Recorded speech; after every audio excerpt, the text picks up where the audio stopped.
Welcome to the Inkfeather podcast, where we have fun, nerdy, and thought-provoking interviews with sci-fi and fantasy authors. Before we jump in, I just want to remind you to like this video and please subscribe to this YouTube channel so you don't miss any upcoming interviews with your favorite authors. If you want to support us further, please check out our Patreon at the Inkfeather Collective.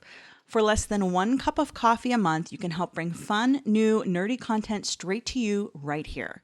The link is in the description, or you can head over to Patreon and just type in the Inkfeather Collective. Thanks for listening. I'm Lauren, and this is episode 32, where I chat with bestselling author Leigh Bardugo. I love Leigh so much. She is always a delight to chat with, and this conversation was no exception. I really wanted her on the podcast because next week her first adult book comes out. It is called Ninth House, and it is a complete new world, new characters, new magic, everything. It's a lot grittier than her Grisha series, and I wanted to pick her brain on what it was like to switch from this YA series that she has kind of lived in for a while, and how it was for her transitioning into a new world, how she got there, and what this journey's been like for her. So she talks about that. It's really cool to hear, how this story came to be, why she waited till now to publish it. It's something she's been thinking about basically since college, because she went to Yale and she got to see the secret societies firsthand. So it's really neat to hear kind of the development of this story.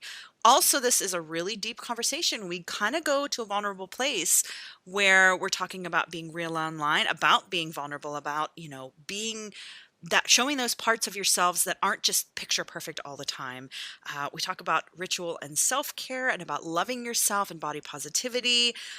It's a really good conversation. Actually, we hit the ground running. I actually inserted a chunk of this part of the conversation about halfway through the podcast. I have to put in what we talked about at the beginning in. So there is a little gap you'll hear, and I mention it in the podcast, but don't be surprised when you hear that. I just couldn't leave it out, and so I stuck it in at the appropriate place. But it's really just real about what it's like being people who aren't perfect and are professional creatives and have to be in the world and what we struggle with. So it's really great. We recorded this in early August, and it is early October right now. It's the week before the book comes out. So a few things that we are hinting at in this podcast have already been revealed. One of the things we talk about is we talk a little bit about the Netflix show. She's got a Netflix series coming out. It's the Grisha World. It's kind of a combination of Shadow and Bone and a prequel to Six of Crows kind of at the same time. Since this has been recorded, I think it was like yesterday, there was a photo of the cast, and we find out that like Ben Barnes is the Darkling, and I'm losing my freaking mind because he's like perfect. Oh my gosh. And he's so super attractive. He's a super broody dude. He's a great actor. I think he's going to do a great job. And the rest of the cast, you can just look at them and see how they're going to represent these characters that people love. And I'm really stoked to see, get more information as things are able to be released. So, but yeah, Leigh we have a nice chat about the Netflix series. And for someone who says she can't talk a lot about it, she talks more about her personal, what it was like experiencing this, to see that, to have an author, be an executive producer on this television show, and what it was like to see elements of the story come to life. So it's a really great chat. So now on to the interview with Leigh, and I hope you enjoyed it. It was such a good chat, and thanks again for listening.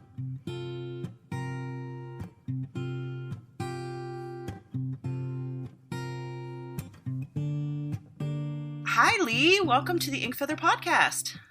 Thank you so much for having me. I am so excited to finally be able to talk to you. I was thinking back on our relationship of knowing each other and the interviews we've done over the years, and I realized I haven't actually done a proper interview with you, I think, since before Six of Crows. So it's been a while since, I've seen you since then. You modeled for my photo shoot for my calendar, which is still one of my all-time favorite photos that I've ever taken. It is definitely one of my favorite photos that's ever been taken of me, and the only one that involves a falcon. So yeah, there you go.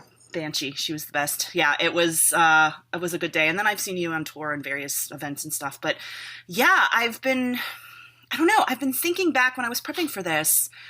I've been thinking back about the journey, the evolution of, creativity relationships. 'Cause again, I've been reflecting on our particular relationship and just like I don't know. Your first book came out in 2012?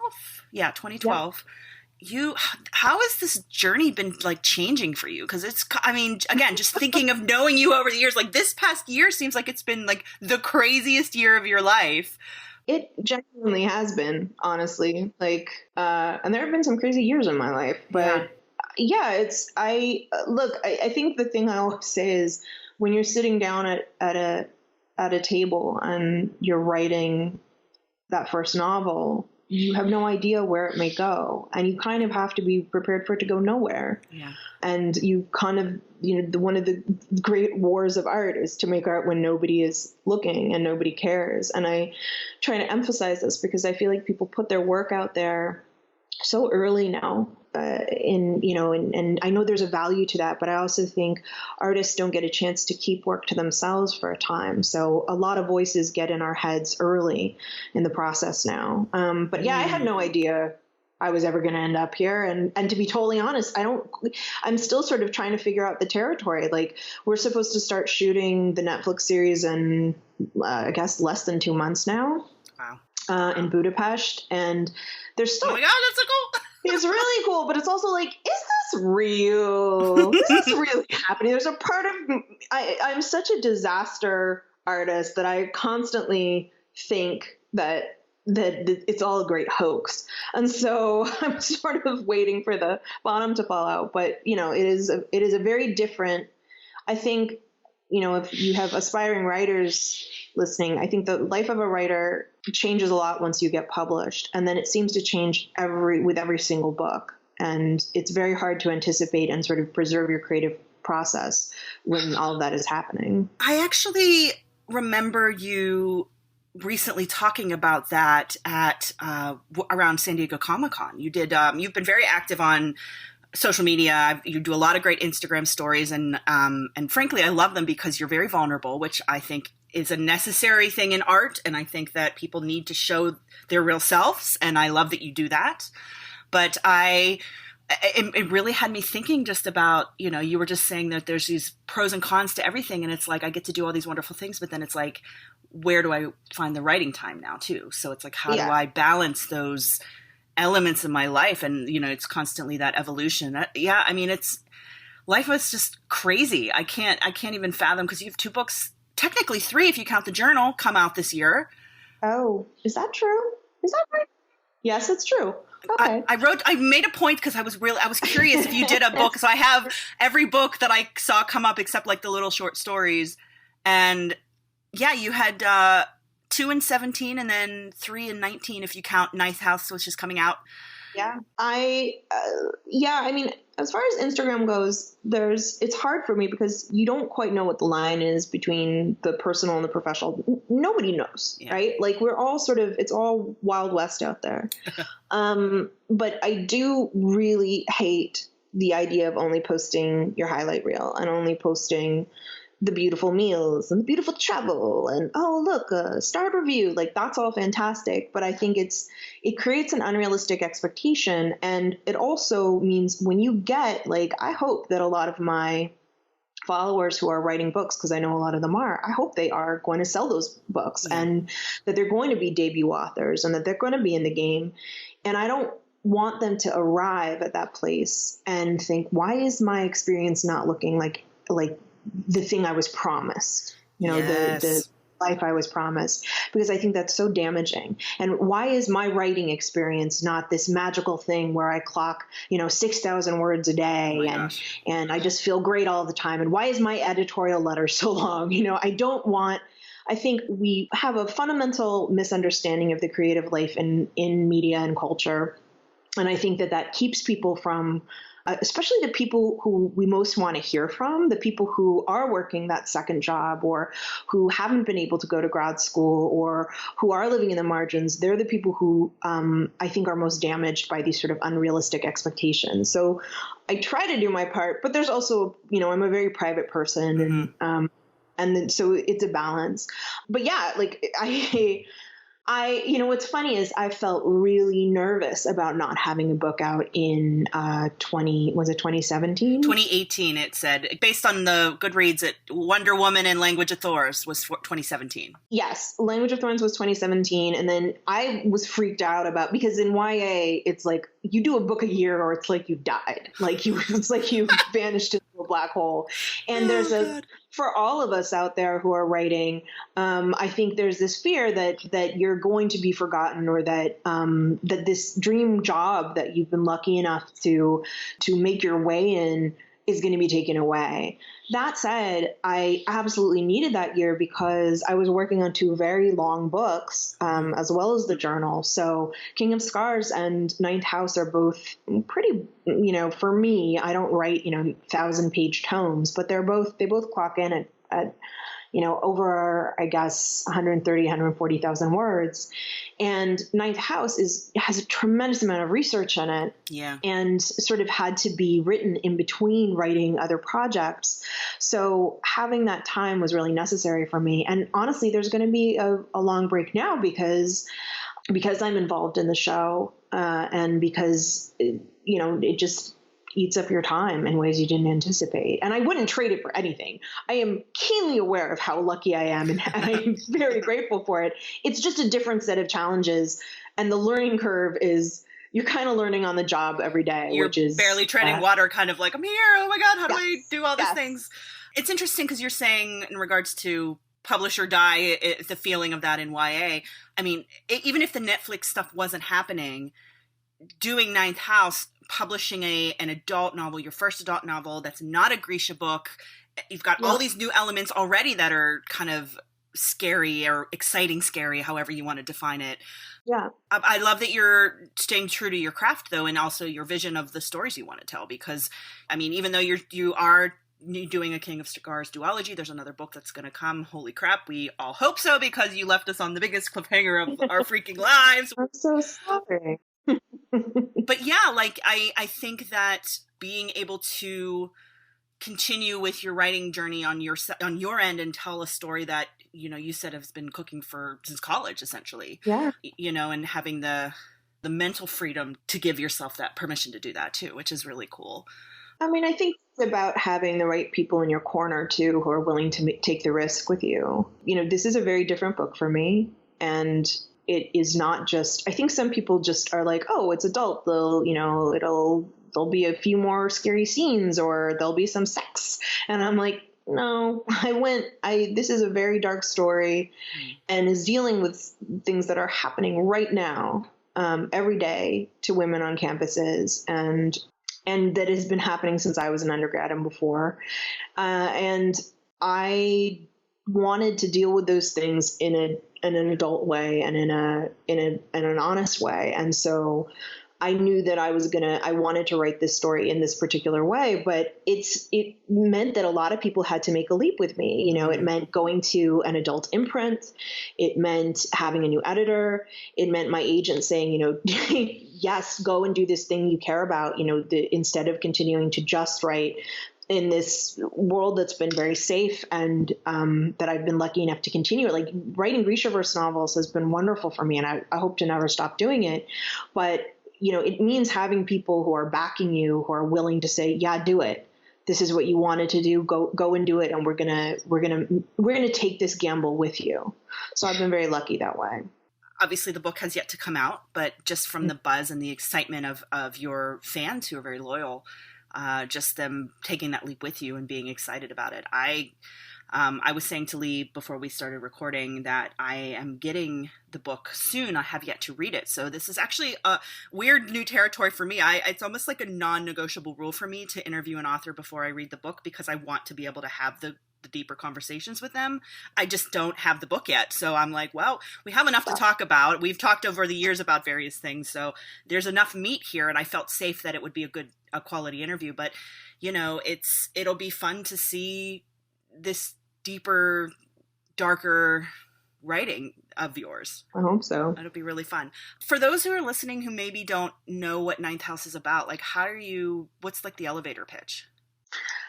Ninth House is a story of dark magic and murder set among the secret societies at Yale. And it's about a young woman named Alex Stern who has a criminal past and has had a pretty hard road. And she, because of particular abilities she is basically given a free ride to Yale.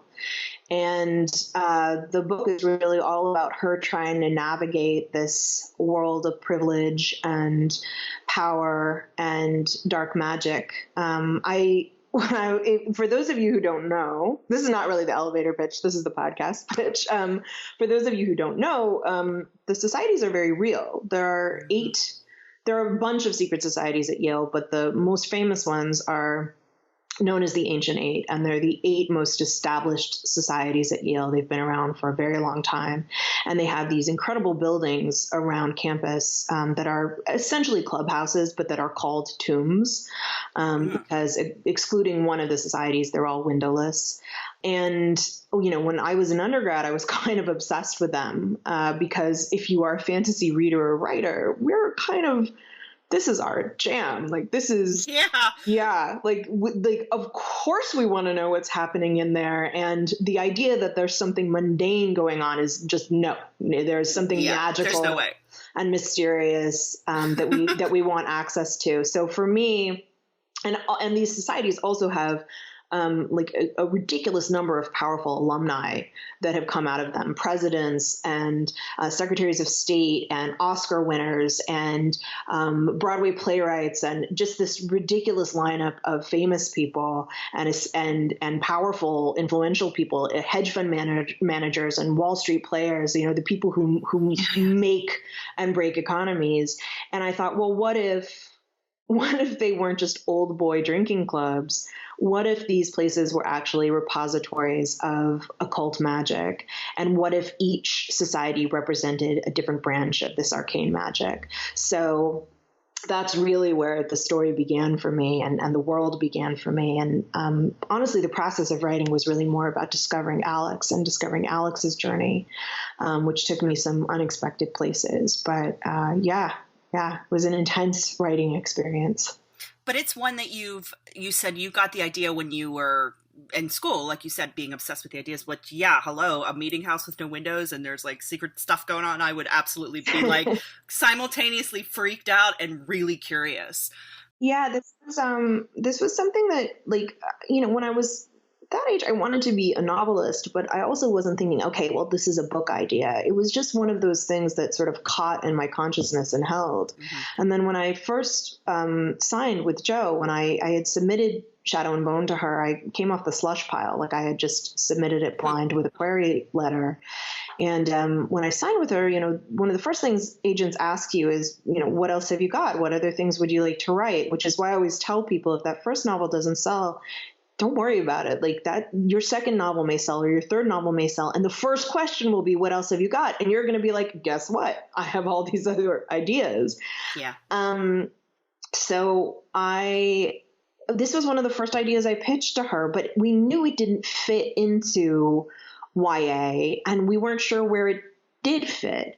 And so it took a little time, and it took me establishing myself so that I could enter the world of adult commercial fiction and kind of making my bones, to prove that, that I was worth taking a shot on for this novel. And every, few years I'd be like, hey, what about the secret society idea? What about Ninth House? And we would talk about it and we get excited about it. We even talked about doing it as a graphic novel, and it would always get put to the side because I had other obligations to fulfill. And then finally, I was on a writing retreat and I was supposed to be diving right into Crooked Kingdom, but I had just finished tour for Six of Crows, and Six of Crows had also been, it had been a very challenging novel in terms of craft for me, and had taken It's complicated. Yeah. It's complicated. It's, multiple POVs and flashbacks and heists and a lot of things I had not ever done before. And so it had been a very challenging writing process. We were kind of right up against deadline and trying to get it in on time. And And I'm very, every single draft I go through with a fine comb. And so, and then I'd had a very long tour. If I remember right, that was the tour where I went to multiple countries, and I just hadn't slept in my own bed in a long time. And again, all good problems to have, but I was wiped out and I felt burned out, and I wasn't ready to dig into Crooked Kingdom yet. And I thought, all right, I'm going to do something super irresponsible. And I'm going to take my first week of retreat, and I'm going to just dig into my research, and I'm going to start working on the proposal, and I'm going to start writing this book. And I'm glad I did, because then, that was something to keep returning to instead of continuing to put it off. And eventually we were ready to pull the trigger. I remember Brandon Sanderson saying something about how having two completely different stories to kind of jump between, it's like a palate cleanser. Like, it lets you have that time for stuff to go on the back burner. And like, I remember him being like, it's like one of the reasons he can do what he does is because of that. And it makes a lot of sense. I mean, Brandon Sanderson is a machine. He's a prolific, like crazy. Oh my gosh. I don't know how he generates books so quickly. I definitely like having two projects, because I always feel like better for me, if I'm really stuck on something, better for me to switch gears and work on something else, work on a little pet project or a dream project, than to spend my time like scrolling through Instagram. Like, that's, which I do too. I'm like, because none of us can relate to that. It's a much, at the end of the day, even if I haven't made the progress I wanted to make on my primary project A, I at least feel better than if I had lost the day or lost a big chunk of the day to really not doing anything productive. I feel mentally most well when I'm working, when I'm writing, even when the writing isn't going spectacularly, when I feel like I'm actually making steps forward. I just feel much more even keel. And I think that's, in some ways it's the echo of when I was in junior high. I was so miserable, like many people. Junior high is garbage. But I was so deeply miserable, and my survival mechanism was writing terribly. I wrote the stuff I wrote was just garbage, but that was my stress relief, was to write these basically like Dragonlance Redux stories, these self-insert stories, and poetry and anything. I just wrote copiously. And so it has been the times of my life when I have not been writing in any way have been the least stable and the least joyful. And I think that's why this time in my life is, on the one hand, fantastic and amazing, and oh my God, we might make a show, and oh my God, I have my first adult book coming out, and oh my God, like, it's so good. But I don't have this one thing that has grounded me and kept me feeling even keel. And so I'm trying to adjust to that and find ways to carve out that time. Do you made a journal. Do you journal yourself, like free write, nonfiction, clearing thoughts kind of journaling? I do. I don't do it regularly. It's something I've tried to be, especially when one of the reasons we decided to do the journal was because when I was dealing with a kind of particularly stressful time, I went back to journaling, which was something I used to do when I was younger all of the time. I kept diaries from the time I was probably, 8 years old. They're hilarious and disturbing. Oh, yeah. Like there are like entire like sections devoted to me basically rating my friends and enemies. Like, it's so grotesque. It's a perfect picture of what it is to be a girl at age 10, but when I journaled all through college. And when I started working full time, I didn't journal as much. So, and when I started writing full time, it was like that muscle was completely fatigued. So I started doing some morning journaling, and I found it really therapeutic and helpful, and also takes the pressure off. That's not for anybody but you. Like, that's this sort of little gift that has nothing to do with story and has nothing to do with ambition, and is really just about you and the page. And there's something very pure about that. And so when we created the Severed Moon, I wanted to sort of create a journal that had these prompts, and some of them are like very deep and very intense, but some of them are really playful. Because I think losing that sense of play is really dangerous, and it's, I think, a good thing for a creative mind, or even a mind that maybe you're not a writer but you're a reader, or you just love music or whatever it is. Like I think we never want to lose that sense of the playful and inventive, and especially if we're trying to sit down and do this thing every morning or every evening. Yeah, the reason I ask is I've been doing morning pages artist way, Julia Cameron style since fantastic. 2003. So off and on. I mean, I've been relatively consistent since I first read that book and back then. And it is, I honestly think it's one of the constants in my life that's helped me as an artist, as a professional artist, because you have to have like you said, a safe space to be vulnerable for yourself and work through it. And, even if the fiction writing is therapeutic for you, I just was curious if that was another aspect of your, Yeah. What's funny is that most artists I know, even the really wild ones who are sort of like the artists in movies who are like, I drink and I love women and wear 18 scarves at one time. Yeah, where you're like, didn't I see you on an episode of Law and Order? Like even they, for all of this kind of wild bohemian life that they live, are creatures of habit. We love routine. We love our own spaces. And we thrive in that, because that allows us to go places mentally that we can't go if there's chaos in the rest of our lives. So yeah, I think that's a sort of interesting contrast. Well, and I wonder if that part of that ritual is, using again a Julia Cameron reference is, you have a creative well and it's finite and you have to refill it. And so there are these routines and rituals that I think help us to clear our heads and have that escapism, or have that ability to refill that well so we can then pour it out where it needs to go, which makes a lot of sense. And that's actually another note I have here is about, one of the biggest things I see you being visible about is your self-care online. You're always like your baths and your cool salts that you're doing. And it's actually really interesting because I love baths, but I only take them in winter. It's a habit I got in when I lived overseas. I lived in Africa and they didn't have indoor heating. And so in the winter, when it actually got cold, the houses were chilly. And for me, who's used to having heat, I was like miserable. So I had to take hot baths like every day. And that's where I got in the habit.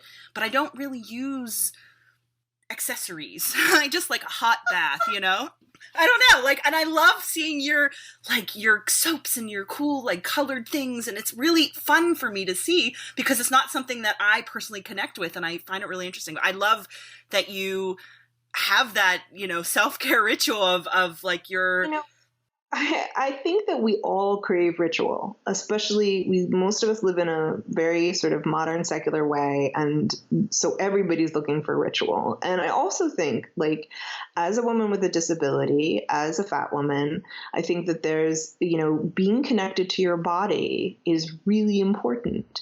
Taking care of your body and not being mad at it, not being ashamed of it, and being thankful for it, and putting lotion on, being like, okay, these are my thighs, this is my butt. Did you just slap your legs? I did. I heard it. These are my thighs. But I just slapped mine too. Being in touch with that and saying okay, my body is causing me pain today. And I live in almost constant pain. So being able to say, all right, I'm still going to take care of you, and I'm still going to value you and value what you can do for me. And I'm going to make this beautiful bath. I love the feeling of being submerged in water, and I love having flowers around me and candles around me. And this is not an unusual thing, and I think sometimes women are sort of mocked for these kind of and I remember there used to be this commercial when I was a kid for Calgon, and it would be this mom who was really harried and she'd had a tough day, and then she was, Calgon, take me away. And she'd be in her bath bathtub with her candles. And this became a kind of joke. And I think that there's still this kind of like, oh, these women with their crystals and their candles. And to me, it's, you know, to unabashedly enjoy these things is almost an act of defiance. And to say, I'm taking this time, I am cool with my body, I am treating myself, I am treating my body with kindness, is really, in a world that wants you to hate yourself, Yep. is just, it's a fucking rebellion. So I'm all for it. And I'm always like, and people will send me, you know, recommendations for things that they're liking, and little businesses that are almost always run by women, that make these wonderful products. So I really enjoy it. This is actually a perfect spot to stick in the convo we started with. We were recording like 2 minutes in. She's like, are we recording? Because this is gold. I'm like, yep. And I'll stick it in right here, because it's about, you know, body positivity and loving yourself, and just the importance of valuing that. How was your video thing yesterday? Oh, it was fine. It's, you know, it's not really in my skill set, you know, so it's always a little stressful, but the more of them I do, the better them I get. So it really wasn't bad. And we finished way ahead of schedule. And honestly, it was a really good distraction, to have friends. And I know everybody on that crew. I've worked with all of them before. So it was like a safe space. Yeah, exactly. It was like a nice, and they're also nice, you know, there's no feeling, and I feel incredibly awkward in front of a camera. So being with people you've worked with before and who you feel comfortable with is kind of like, it's really a gift. You've met me. You know what I'm like in front of a camera. I'm like, what do I do with my hands? Well, I you know, you had a bird, which was fun. But yeah, I get it with the video. I'm actually struggling with that myself. I'm trying to do more YouTube, like book reviews and stuff, but I'm, you know, the heaviest I've ever been. I'm having hormone problems, so my hair is thinning, and I'm just like, you know, but then I'm also like, yeah, but it's good for me to show my face, because this is who I am. So, you know, it's important to put ourselves out there like that, even though it's scary as hell sometimes. I know it's scary, and people on the internet are horrible. Oh God. That's part of it too. I'm like, I think I'm just at the mental block where I'm like, I know I'm going to get trolls, and that's just how life is. You don't push yourself to do something that doesn't feel right for you at the time. Mm-hmm. You know, I don't know if you follow Body Posy Panda. I love her. Yeah. Kenzie Brenna, Julie Murphy. Yes. Like, I've, you know, everybody is sort of at, and this is true for me too. We're all at different places in sort of our journey of like being body neutral. And getting to a place of just being like, of rejecting, like we are constantly bombarded by bullshit culture. So yeah, no, I get it. So do what you need to do for you, you know? Yeah. And this is kind of, actually, this is obviously different because you were talking about Venice and like you're traveling with your issues that you're struggling with, but like I'm with my weight, it's like I barely fit on a plane, but I'm going to Cyprus and Greece for 5 weeks at the end of this month. And I'm like, I don't care if I can't walk the steps. I'm going to just do them slow, because I don't want to not have this experience. You know what I mean? Look, I've missed out on a lot of my life because I've talked a little bit on Twitter about the fact that, you know, when I was in college, I starved myself down to a size 2. And, really? And I have never felt worse about myself in my life. My anxiety was literally so intense that I sometimes missed classes, because I could not leave my room. I could not leave my dorm room. And I think that we create this narrative in our head where if we can just get to a certain size or a certain weight, or make our hair look a certain way, or get our skin to clear up, or get rid of our cellulite, you know, that we will somehow then be allowed to live the life that everybody else lives. Yes. And it is such a scam. It is a scam that is perpetrated by companies who do not care about our suffering and just want us to buy products that do not work. Yeah, and go 100%. on diets that do not work. And I can vouch for the fact that, yes, it was easier to find clothes. That is 100% true. Beyond that, my life was no fucking different when I was that size. I felt just as shitty about myself. And it really, and I still, it is a daily struggle. We all know this, but being an author, quite frankly, and going on tour and being photographed was a tremendous gift that this career gave me that I didn't anticipate, because it meant that I had to make peace with the fact that I was not going to look the same, the way that I had been taught successful and beautiful women looked. And guess what? Readers do not give a damn. No. Didn't stop the bestseller list. Nothing got in my way except my own anxiety. And the more we can be visible, succeeding, the more younger women and young men will understand that that is a false model that has been created. It is a lie that is being sold to us. Yeah, and now I'll get off my soapbox. No, it's well, and one of the questions I actually have for you is about your transparency online, about about expressing these things. And I love that you are being more vulnerable in that realm as well, because it's showing the realistic part of life. And like you said, there, we all have these facets, and that just because you have these markers that perhaps other people see as like, if I ever sell a book, or if I ever hit list, or if I ever, then my life will be perfect. And yes, but that might not be the case, or it might be the case, but either way, your life still goes on, like you're saying. And on the flip side of that, not having that XYZ, however you define perfect, hasn't prevented you from living your dreams either. So it's just, that makes a lot of sense. It's, I am just turned 39, and I'm just like, I'm too old for this shit. Like, I can't. My mom is 78, and she had me later in life, and she is strong as you all get at, right? This woman was an attorney. She went back to school after she had me. Wow. And we moved in with her parents so that she could do it.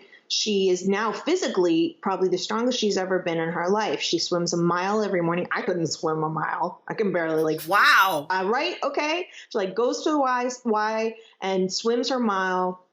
And she's still, can I wear this top? Do my upper arms look bad? Oh, is this made with butter? And I thought, Jesus, at what age do we just get to live and have dessert and have a good time? And the answer is any damn age we choose. We just have to fight for it. We have to choose. Yep. I hope you're enjoying this interview with Leigh. Like I said, we go deep, we went real, and it was a really good, vulnerable, honest conversation about what it's like. So, about some things we're struggling with in our lives. So I really hope you're enjoying it. And again, this is just a little reminder that I have finally launched a Patreon for the podcast. It's Inkfeather Books, and it is, to help support the podcast so I can keep bringing great content to you guys. I love interviewing authors, but I definitely need to start compensating for some of my time because it takes a lot of time. I have been editing this particular podcast for about 8 hours today. It's taken me. That's how long it takes. I'm just trying to, do the best I can with it. So anything helps, please consider checking out the Patreon and seeing if there's any tiers that appeal to you. All right, now back to the interview.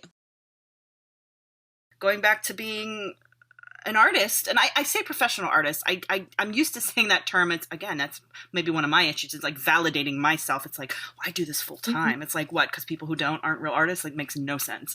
But people who are creative, and everybody's creative. But when you have your creative journey, finding those ways to, like you said, honor yourself and give yourself the love and, joy that you need to do the art that you need to do, because it's all connected. It's definitely all connected. We live in a world that does not, I guess I'd say a few things. One, no, not everybody is creative. Okay. We are the weirdos, mister. The fact is that a lot of people don't understand creativity or respect creativity. And what they especially don't respect is the idea of being an aspiring artist. And you'll see this in the way that people talk about art. If you say that you're a photographer, who have you photographed? Where would I have seen your work? If you're an actor, have you been in anything? Have you been in, oh, you're just doing theater? Oh, well, I'm sure you get a pilot at some point. If you're a writer, have you been published? Oh yeah. Well, are you a bestseller? Oh yeah. Well, have you gotten an adaptation? People are looking for markers of success because that culturally is what we understand, as opposed to saying, what are your favorite subjects to photograph? What is your dream role? Or, what's your favorite kind of story to tell? Or what was your favorite story when you were a kid? There are very different ways to talk about creativity that we don't embrace. And I think that the more we do that, the better off we are. I guess I'm thinking about what I mean when I say everyone's creative. I guess I think about it in the sense of like vulnerability, I guess, and like and being able to tap into your emotions and express that in a way that feels good to you. And I guess I associate that with creativity. I mean, I guess that isn't necessarily, synonymous, but I don't know. I guess I just think of, I would agree that the definition of creativity and how we are perceived is its own bubble of I think everybody would be happier stuff. if they had like an opportunity in their lives to journal or make music or find some kind of self-expression that way. But again, that's not something that people feel comfortable carving out. And I almost think it's gendered. Like I think that, women can find things like scrapbooking, which again, people then deride because it's something that women like to get together to do. And any opportunity to tear down ladies, they will take. But like scrapbooking or even things now like, making a beautiful dish on Instagram or Pinterest where they're finding ways to express things. I think that yes, there's a negative side to this idea of perfection, but there's a positive side, which is that, people who maybe in their ordinary lives don't get to do that stuff, then find outlets there. I think that those things are a lot less accessible to men because there's this sort of gendered way of thinking about sitting in this quiet space and doing something and taking the risk and emotionally connecting out there. Like the vulnerability. Again, that's the word that keeps coming into my head because I think that, the need for art, the need for expression is because you have this thing in you that you want to, connect with another human being, another soul that through this thing that you're creating, that you're bringing to life. And so you're right. That is by nature, a more vulnerable because it's a part of you. It's you're birthing something from your soul. So that makes a lot of sense. I agree with that. Yeah, that definitely makes sense.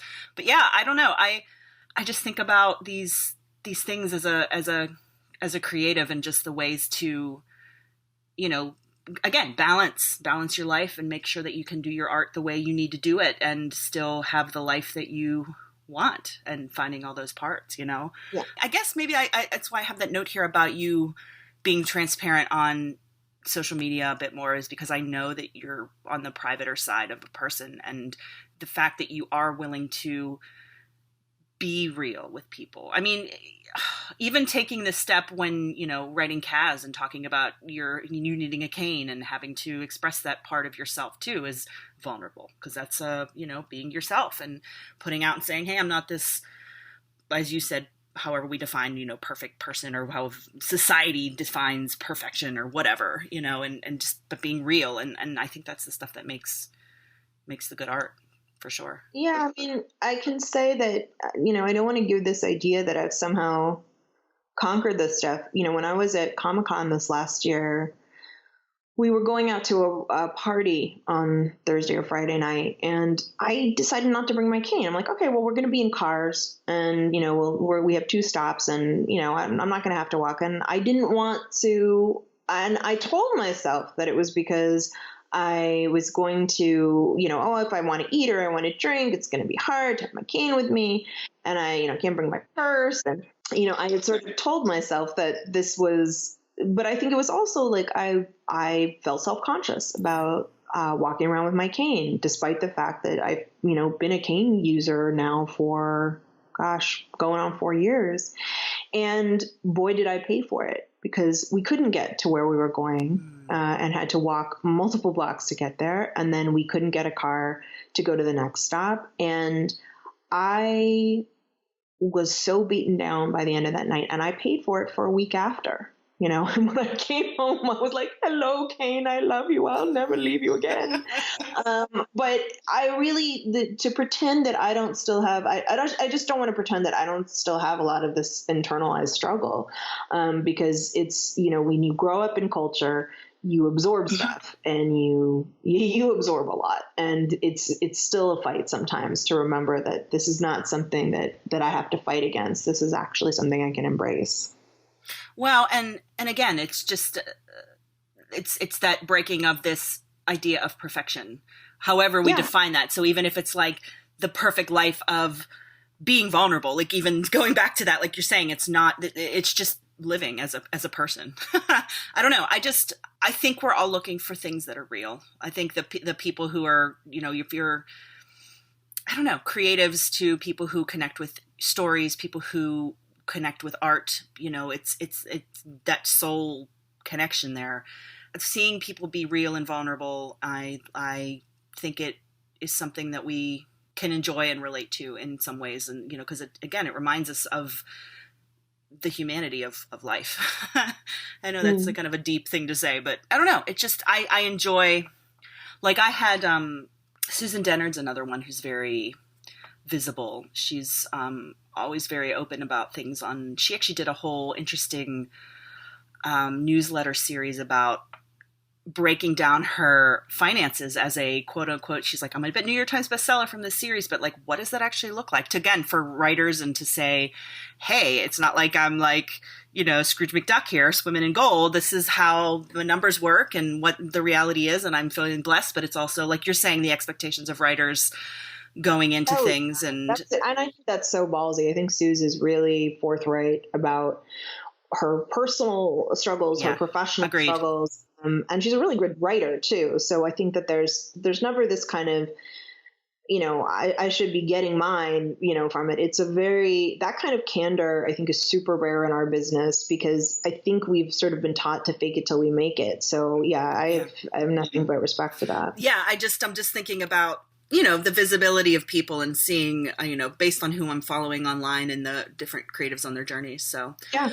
I guess back to work here. What's going on with the Netflix stuff? You said you were going overseas soon and that it's kind of crazy. I think it's the coolest thing ever that this is happening because that this is people love this world that you've created and that, you get to play in it more. I think I read on, I don't know if it was EW, you did an interview saying that like, it's like Six of Crows book 0. So it's like prequel stuff kind of setting up those characters in that world. And I'm not free to say a lot, but what I can tell people, and I know people are freaked out. They're freaked out by the idea of merging these two stories.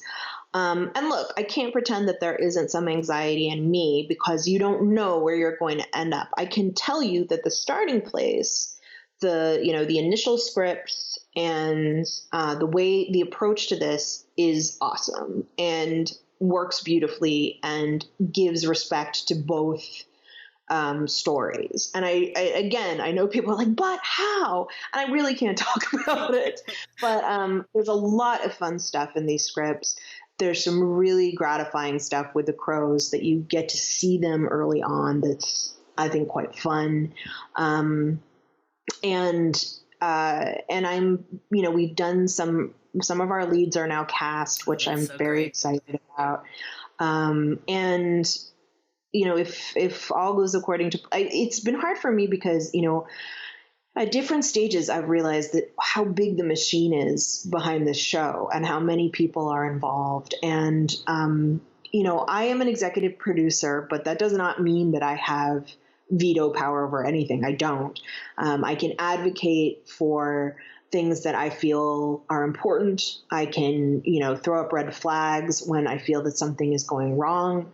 And, that's part of why I've tried to stay involved and be reading scripts and be watching casting tapes and taking a look at early visuals. But it's been incredibly thrilling. Like, yes, there's an anxiety to it, but it's so exciting to walk into a room and see, that production designer has put up all of these incredible renderings of the little palace, and here's where this ambush scene is going to take place, and having our stunt coordinators send videos of ideas for the way that certain effects are going to work and the way certain fight scenes are going to work. I can't explain how bizarre and wonderful those moments are. That's when you stop stressing out and you just have this moment of complete wonder and awe that it's even happening. It's really something. I just had a moment that never really sunk in. I love elemental magic. It's my absolute favorite kind of magic to read about. And just the thought, I'm like, oh, I get to see all that. We get to see the elemental magic happening in front of us. We're going to get to see Infernes throwing fire around. It's going to be so cool. Yeah. That's going to be and you're going to get to see Volcra and the fold and seeing people, seeing designs for the sand skiffs that cross through them and getting to see the costume designs is really, it's extraordinary. It has this feeling of unreality to it. Like, are we really, I guess we're really doing this. I have that thought several times a week. I guess this is happening. It's going to be until you sit down to watch it on Netflix when it's it's here, I kind of feel like maybe when I'm on set, maybe if I'm standing there watching, maybe not. Maybe I'll just be like, it's all a big hallucination. Oh my gosh. Is there a particular character you're most excited to see brought to life? I mean, I think fan favorites are the Darkling, because who doesn't love the Darkling? He's the best, but he's the worst. But he's... I'm most excited to see the characters interact. And I can say that in watching some of the, we call people back to do what's called a chemistry read. Mm-hmm. And that for me is so thrilling. And I will say too, there have been moments where I will watch, you're watching videos and you're sort of trying to keep an open mind about your response to characters. And every so often I will just have a chill go down my spine because I feel like I'm seeing somebody. There's the eerie sense that person really is the character. And it's an incredibly bizarre and magical thing. But yeah, getting to see a scene between Inej and Jesper, getting to see a scene between Alina and Mal is just bizarre. It's so cool. And because you're seeing little interactions, an exchange of a glance or, Jesper having this wonderful smile on his face. It's just is very cool and magical. So yeah, even the audition process has been very strange and wonderful. But I don't know. I think in some ways everything. I want to see everything brought to life. I want to see the little palace. I want to see that. I remember being asked when Shadow and Bone first came out, which if you could visit anywhere, or if you could see, if there was an adaptation, what would you most like to see? And my answer was always the Winter Fate, that huge party that happens in Shadow and Bone. Yeah. And that party is happening in the script. So I'm like, it's actually happening. Cool. Oh my gosh. I can't wait. I don't know. I agree. The chemistry, I mean, that's what sells. That's my favorite part of the book. Obviously the elemental magic's wonderful and the visuals are wonderful that you're, describing, but it's the interactions of the characters that make that connection. Man, I reread, I haven't read the first trilogy probably since right after it came out. The last one came out, and I reread them again before this interview just to get myself back in the original Grisha world. And holy crap, I forgot how much good shit is in those books. And I was just like, man, and there's the character interactions, all the little subtle, nuances of things. It'll be really fun to see how it's brought to life visually for fans too. I'm sure, just to see. Yeah, I think the costumes will be really neat to see too, the different way that they're expressed. I think it's going to be really fun and surprising for a lot of readers, because I think the way the two storylines crisscross and interact is really fun. And I think that the writer's room really came at this from a position of, I think sometimes in adaptation, there's contempt for the original work. And that's not because of the work. It's because there's this idea that somehow it has to be fixed, and this happens a lot to women, and this happens a lot to YA in particular, where people will approach very good stories. And look, Percy Jackson, great example, right? Yeah. here's this fantastic series that people adore, and people get their hands on it. And then, and they're in, for some reason, they think, that they have to take this thing that clearly works and that people respond to 100%. Yep. and they have to alter it in this fundamental way. And in the process, they lose the heart of it, the core of it that makes it work. And and beyond the kind of like, talking about soul or heart or character, like in a fundamental way, those books are built very well. Cassie's books, The Mortal Instruments, another great example. These are books that the plot of them works very well. Like that's a narratively very tightly constructed series. And yet people feel like they have to go in there and just start tearing stuff up. Yeah.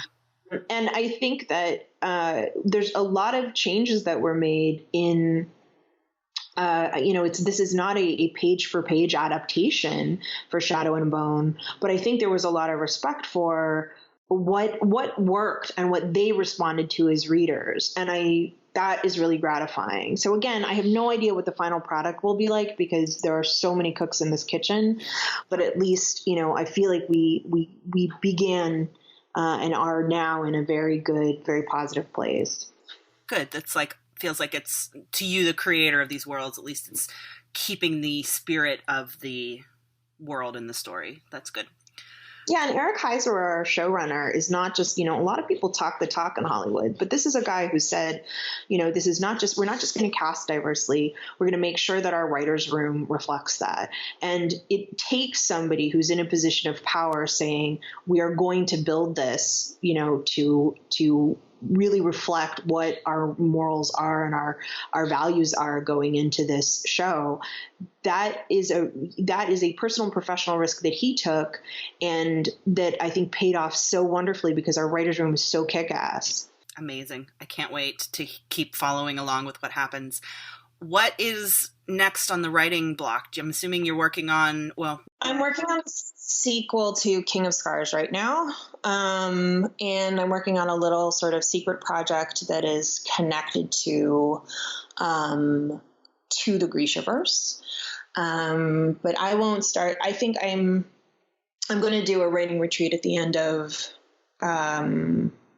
beginning of September, and I'm going to take a week then to at least outline the second Ninth House book. So I won't be starting from nowhere when that begins. Yeah, that's what's going on writing wise. So again, a lot of irons in your fire, if we're going to use analogies. That doesn't surprise me. You always seem to have stuff going on.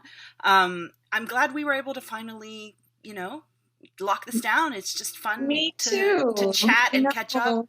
There's something really nice about getting to talk to somebody who have, we've known each other for so long. Like, that's, we've known each other at many different stages of our journey. So that's really cool. And I'm glad we took the time. Yeah. I was thinking back, I think the first interview we did was after Siege and Storm, and it was so long I had to break it up. It was another audio interview. We talked for like 3 or 4 hours. I seriously think we did. I had to break it up into like a few episodes of an interview because it was just like blah, blah, blah, blah. And actually, I didn't tell you this. When I decided to kind of shift my interviews to straight audio and make this podcast, I was like, well, I want to at least get it going, but I don't have anyone on the books yet. And I went back, and the first episode is the throwback interview that you and Marissa Meyer and I did, which was so much. We did a lobby at Comic-Con, right? The three of us were like hunched over my laptop talking, and I picked that interview specifically because it's still one of my favorite interviews I've ever done, because you guys were genuine fans of each other's series, and I was asking questions, and then you were like, well, your characters did this, and she was like, but wait a minute, but your characters did this, and you guys were just sort of going back and forth, and it's such a fun interview because you both are talking about craft and characters and stuff, but you genuinely enjoyed each other's books too. So I was like, this is a perfect one to start with. So yeah, it was just like, oh my gosh, I forgot, it was just fun to kind of pull back through that. So, but yeah, thanks, Leigh. This was great. And I, can't wait to see what happens the rest of the year and what happens with the series, and as you hopefully keep moving on and forward. And thank you, Lauren. And if any of your listeners want to come see me, I will be touring for Ninth House. The book comes out October 8th, and I really love meeting readers. So please come on out and say hello. And I should be posting tour dates in the near future. And I will. Actually, I've been thinking while we were talking, I'm going to do a little international giveaway. I still have some swag. Oh my gosh, that's great. I still have some swag from the calendar with your photo on it. I have some bookmarks and some postcards. So I'll put that up with this, and so people can, because that's a fun thing to kind of be able to send out to people. That it's a good, easy swag for people to use in their books. So. International giveaways always make me happy. I know. You know what? I'm actually going to mention this in case you have international listeners. The reason publishers can't like my U.S. publisher can't do an international giveaway is because legally they cannot do it. Like they literally, it is against the law for them to do international giveaways. And I know people hate that, but that's why we always try to do some kind of pre-order that international readers can get their hands on. And I always try to do some kind of giveaway. I wish it were different. I really do. Yeah, I actually didn't realize to the degree of that until it was like, I think last year I was working with a publisher to do a digital audio book giveaway. And I was thinking, perfect, it's digital, it's international. And they were like, we'll have to let you know, I have to see what countries legally we can do this with. And it was like Australia, it was very specific. It was like the UK, Australia, France, and North America or something like that. It was very, right. And I found that really interesting. So yeah, but like stuff like that. And at least on my end, I mean, it's if it's just me sending out a book, it is very expensive, unfortunately, to ship a book internationally. It's like sometimes $10, $20, $30, depending on where it's going. So we do every time we do international. I'm like, all right, here we go. I know, exactly. I'm like, oh, it won't be that bad. And I'm like, yep, it was that bad. And it sucks. So because I feel bad, but that's what I'm saying. I have paper swag. I have, some cool stuff, and I'll go through and see, and I'll put it out there, and we can spread the word when this goes. But thanks for listening, guys, and come back next time. We will have some really other amazing interviews going on. And thanks again for listening, and bye.